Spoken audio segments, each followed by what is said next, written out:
So hello guys, আজকের আপনাদের সামনে খুব সুন্দর একটা রেসিপি, লাল মুরগির লাল ঝোল, লাল লাল ঝোল লাল মুরগির।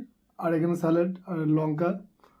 তো গাইস চলুন, আর আমার চ্যানেলকে অবশ্যই সাবস্ক্রাইব করবেন। আরও নতুন নতুন ভিডিও আপনাদের সামনে প্রেজেন্ট করব, আপনারা সেটা অবশ্যই উপভোগ করবেন।